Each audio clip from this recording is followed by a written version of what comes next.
Hello friends, welcome to exam purpose YouTube channel. সকলকে স্বাগত exam purpose YouTube চ্যানেলের এক নতুন ভিডিওতে। আজকের এই ক্লাসে আমরা ক্লাস 9-এর জীবনবিজ্ঞান বই থেকে নেওয়া তাপ ও শক্তি চ্যাপ্টারটি থেকে বিশেষ কিছু প্রশ্ন উত্তর নিয়ে আলোচনা করব। আর এই প্রশ্নগুলো জিএনএম এএনএম এন্ট্রান্স এক্সামের জন্য খুবই গুরুত্বপূর্ণ, তাই অবশ্যই সবাই মনোযোগ সহকারে ক্লাসটি করো।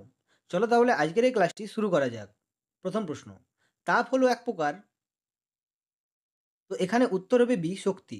তাপ হলো এক প্রকার শক্তি। 2 নম্বর প্রশ্ন, যে পাত্রের সাহায্যে তাপের পরিমাপ করা হয় তার নাম কি? এখানে উত্তর হবে ডি, ক্যালোরিমিটার। ক্যালোরিমিটার পাত্রের সাহায্যে তাপের পরিমাপ করা হয়। 3 নম্বর প্রশ্ন, দুটি বস্তু তাপীয় সাম্যে থাকবে যদি তাদের, এখানে উত্তর হবে বি, উষ্ণতা সমান হয়। দুটি বস্তু তাপীয় সাম্যে থাকবে যদি তাদের উষ্ণতা সমান হয়। 4 নম্বর প্রশ্ন, ক্যালোরিমিতিক তরলের প্রয়োজনীয় গুণটি হল, এখানে উত্তর হবে ডি, নিম্ন আপেক্ষিক তাপ। ক্যালোরিমিতিক তরলের প্রয়োজনীয় গুণটি হল নিম্ন আপেক্ষিক তাপ। 5 নম্বর প্রশ্ন, 420 জুল কার্যতাপে রূপান্তরিত হলে উৎপন্ন তাপের পরিমাণ কত হবে? এখানে উত্তর হবে সি, 100 ক্যালোরি। 420 জুল কার্য তাপে রূপান্তরিত হলে উৎপন্ন তাপের পরিমাণ হবে 100 ক্যালোরি। 6 নম্বর প্রশ্ন, পদার্থের অবস্থান্তরের সময় তাপমাত্রার কিরূপ পরিবর্তন হয়?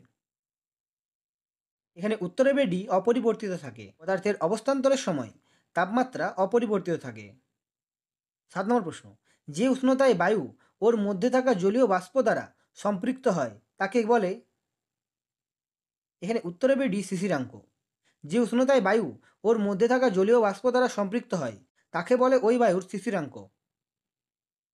8 নম্বর প্রশ্ন, কোন উষ্ণতায় জলের আয়তন সর্বনিম্ন হয়? এখানে উত্তর হবে B, 4 degree Celsius. 4 degree Celsius উষ্ণতায় জলের আয়তন সর্বনিম্ন হয়। 9 নম্বর প্রশ্ন, নির্দিষ্ট আয়তনের বায়ুতে জলীয় বাষ্পের পরিমাণ নির্দেশক ভৌত রাশিটি হল, এখানে উত্তর হবে এ, আর্দ্রতা। নির্দিষ্ট আয়তনের বায়ুতে জলীয় বাষ্পের পরিমাণ নির্দেশক ভৌত রাশিটি হল আর্দ্রতা। 10 নম্বর প্রশ্ন, কোন অংশের কম্পনে মানুষের গলা থেকে শব্দ উৎপন্ন হয়? এখানে উত্তর হবে সি, স্বরতন্ত্রী। স্বরতন্ত্রীর কম্পনে মানুষের গলা থেকে শব্দ উৎপন্ন হয়। 11 নম্বর প্রশ্ন, তরঙ্গের গতিপথে অবস্থিত দুটি সমদশা সম্পন্ন কণার সর্বনিম্ন দূরত্বকে কি বলে? এখানে উত্তর হবে এ, তরঙ্গ দৈর্ঘ্য। তরঙ্গের গতিপথে অবস্থিত দুটি সমদশা সম্পন্ন কণার সর্বনিম্ন দূরত্বকে তরঙ্গ দৈর্ঘ্য বলা হয়। 12 নম্বর প্রশ্ন, এক মাধ্যম থেকে অন্য মাধ্যমে প্রতিসৃত হলেও শব্দ তরঙ্গের কোন ধর্মটির পরিবর্তন হয় না? উত্তর হবে সি, কম্পাঙ্ক। এক মাধ্যম থেকে অন্য মাধ্যমে প্রতিসৃত হলেও শব্দ তরঙ্গের কম্পাঙ্কের কোনো পরিবর্তন হয় না। 13 নম্বর প্রশ্ন, শূন্য হলঘরে শব্দ করলে মূল শব্দ থেমে যাওয়ার পর গম গম শব্দ শোনা যায় কেন? এখানে উত্তর হবে ডি, অনুরণনের জন্য। শূন্য হলঘরে শব্দ করলে মূল শব্দ থেমে যাওয়ার পরেও শব্দ গম গম করে, তার কারণ হলো অনুরণন। 14 নম্বর প্রশ্ন, শব্দের প্রাবল্য কোন বিষয়ের উপর নির্ভর করে? এখানে উত্তর হবে এ, কম্পন বিস্তার। শব্দের প্রাবল্য কম্পন বিস্তারের উপর নির্ভর করে।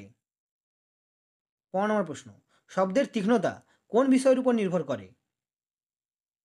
এখানে উত্তর হবে সি, কম্পাঙ্ক। শব্দের তীক্ষ্ণতা কম্পাঙ্কের উপর নির্ভর করে। 16 নম্বর প্রশ্ন, শব্দের তীব্রতা পরিমাপের এককটি হল, এখানে উত্তর হবে সি, বেল। শব্দের তীব্রতা পরিমাপের এককটি হল বেল।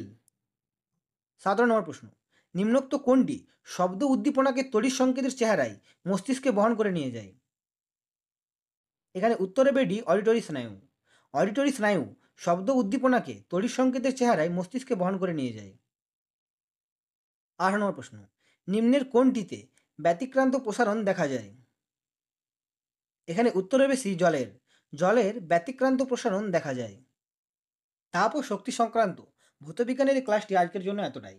এই ক্লাস সম্বন্ধিত তোমাদের কোনো প্রশ্ন থাকলে অবশ্যই আমাকে কমেন্ট করে কমেন্ট বক্সে জানাও। আমি সেখানে তার যথার্থ উত্তর দেওয়ার চেষ্টা করব। আর আজকের এই ক্লাসটি যদি তোমাদের উপকারী মনে হয় তাহলে অবশ্যই বন্ধুদের সাথে শেয়ার করো। আবার দেখা হবে পরের ক্লাসে। ধন্যবাদ, সকলে খুব ভালো থেকো।